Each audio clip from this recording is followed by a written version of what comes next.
Hola, ¿qué tal chicos? En esta ocasión vamos a ver un video relacionado a la ecuación de continuidad, que está muy relacionado con el último tema que debieron haber visto, que fue el de gasto. Entonces, para esto vamos a ver un poquito un problema que nos dice que calculemos el área a la salida de una tubería que tuvo una reducción si la velocidad del agua a la salida es de 1.2 metros por segundo y antes de la reducción el agua viajaba a 0.5 metros sobre segundo con un radio de 2 centímetros en la tubería. Entonces, como vieron ya en el libro, ¿de qué trata esta ecuación de continuidad? Simplemente se trata de que si tenemos dos partes, en este caso de una tubería, de una manguera o de cualquier conducto por donde pase un fluido, en una parte vamos a tener una cierta área y el fluido se va a mover a una velocidad.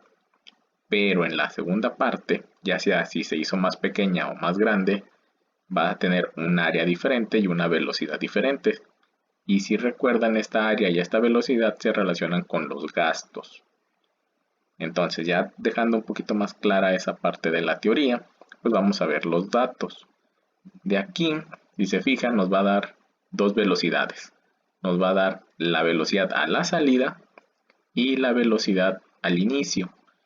Siempre por default o por convención, la 1 o los subíndices 1 van a ser los de la entrada y el subíndice 2 a la salida. Entonces esta velocidad correspondería a la velocidad 2.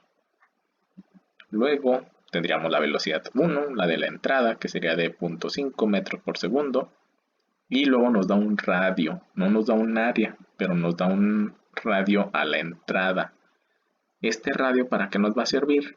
Pues como normalmente las tuberías o las mangueras son de manera circular, pues el radio nos va a servir para calcular el área.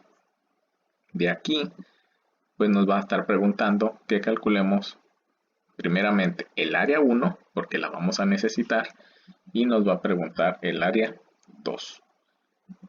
El área 1, pues ya saben cómo calcular el área de una circunferencia, que va a ser pi por radio al cuadrado. Y para el área 2 vamos a necesitar de la ecuación de la continuidad, que si viene ahí en su libro, si recuerdan, es la multiplicación de la velocidad por el área y va a ser igual a la otra velocidad por la otra área. De aquí, como nos pide el área 2 la tenemos del lado derecho, entonces tenemos que despejarla. Le sobra la velocidad que está multiplicando, entonces va a pasar dividiendo al otro lado. Y si se fijan, antes de comenzar, siempre la recomendación va a ser utilizar las unidades de medida en el sistema internacional. Y aquí si se fijan, los centímetros no son parte del sistema internacional, son los metros. Entonces hay que hacer una pequeña conversión. Estos 2 centímetros pues van a equivaler a 0.02 metros.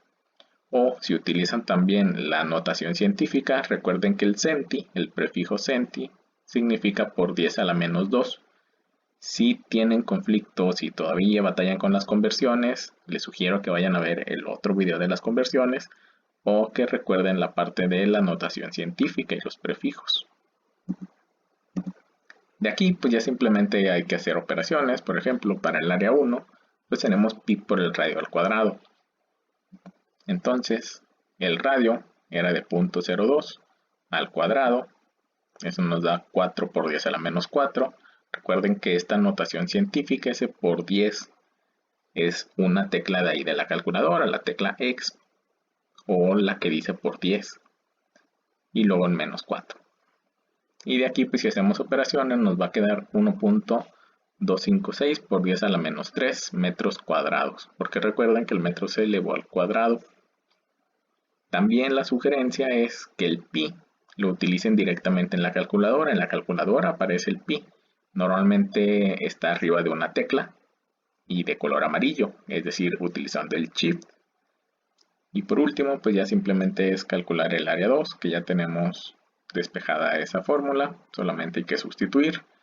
La velocidad 1 era de 0.5, el área 1, la que acabamos de calcular, entre la velocidad 2, que era la de 1.2. De aquí, pues simplemente hay que hacer la multiplicación y luego la división. Y nos va a quedar 5.235 por 10 a la menos 4. Este metro sobre segundo multiplicando y este metro sobre segundo dividiendo, pues se nos van a eliminar y nos va a quedar únicamente el metro cuadrado. Y listo, con esto ya tendríamos calculada nuestra área 2. El único inconveniente o el único detalle de este tipo de problemas es ubicar bien los datos. Si ubicamos mal alguno de los datos porque son dos velocidades y dos áreas, pues ya va a haber algún problema. Y sobre todo tener cuidado con las conversiones. Igualmente ya saben que si tienen alguna duda hay que preguntarla y nos veríamos en otra ocasión.